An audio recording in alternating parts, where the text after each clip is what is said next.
बहुत महत्वपूर्ण पुस्तक है जिसमें जैन धर्म से संबंधित बहुत सारी चीज़ें आपको दी हुई हैं। अब कुछ एग्ज़ाम ओरिएंटेड चीज़ें हैं जो आपके एग्जाम बुक में नहीं हैं, उन्हें हम वीडियो के माध्यम से कवर करने का प्रयास करेंगे और आपके एग्ज़ाम की दृष्टि से महत्वपूर्ण रहने वाली हैं। ये पुस्तक आपके लिए गागर में सागर बहुत महत्वपूर्ण है, ये मानकर चलना रामबाण साबित होगी, क्योंकि इसमें किताब में तो फैक्ट हैं ही, साथ में आपकी ये वीडियो के माध्यम से भी काफ़ी सारे फैक्ट ऐसे हैं जो आपके किताब में वीडियो के माध्यम से इसलिए शामिल किए गए कि आप विजुअल इनको देखेंगे तो बहुत अच्छे से याद हो जाएंगी। जैन धर्म की बात करते हैं, हमने पढ़ा है जैन धर्म के संस्थापक ऋषभदेव थे। वास्तविक संस्थापक महावीर स्वामी माने गए हैं। हालांकि कुछ चीजें हैं जैसे 24 तीर्थंकरों के बारे में कल्प सूत्र में लिखा हुआ है, और ये जो कल्प सूत्र है इसकी रचना भद्रबाहु ने की है। किसने की है जी? इसकी रचना आप कह सकते हैं कि सर भद्रबाहु द्वारा की गई है, जो कि जैन धर्म गुरु हैं।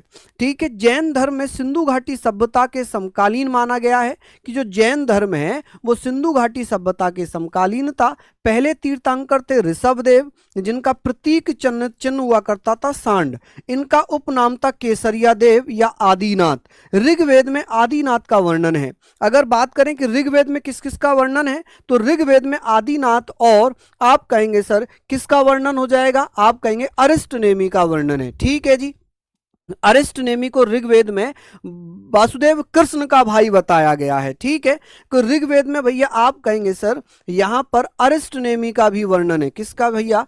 अरिष्टनेमी। आप कहेंगे सर अरिष्टनेमी एवं आदिनाथ का जिक्र किया गया। आदिनाथ, बहुत अच्छे से यहां पर हम ये चीजें पढ़ेंगे कि सर आदिनाथ का जिक्र इसमें हुआ है।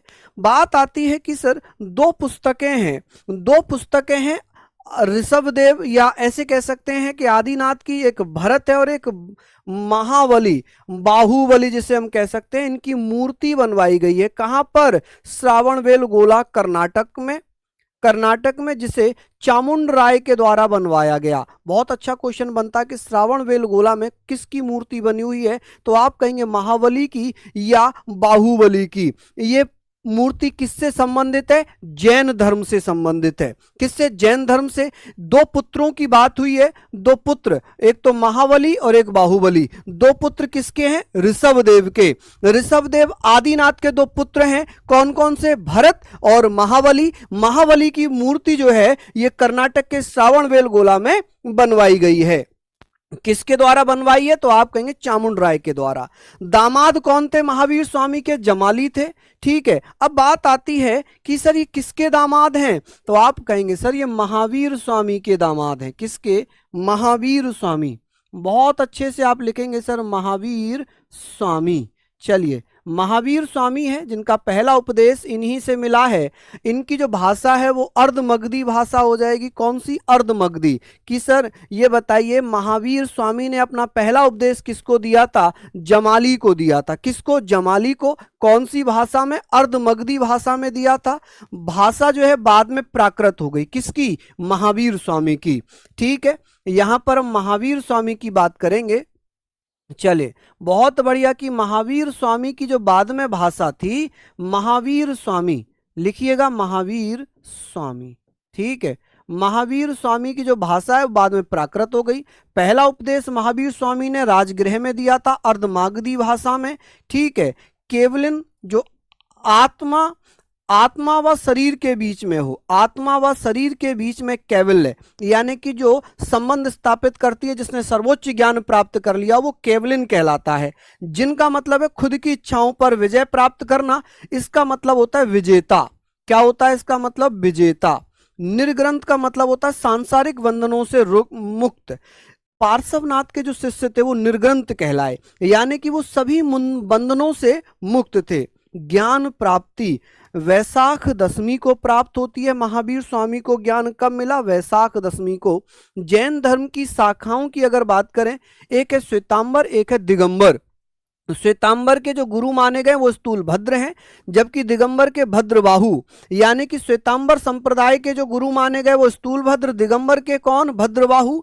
ये सफेद वस्त्र धारण करते थे, ये नग्न रहते थे। ठीक है, ये उत्तर भारत में ही रहे, मथुरा में, और ये दक्षिण भारत में चले गए। ये कहां पर रहे हैं? मथुरा।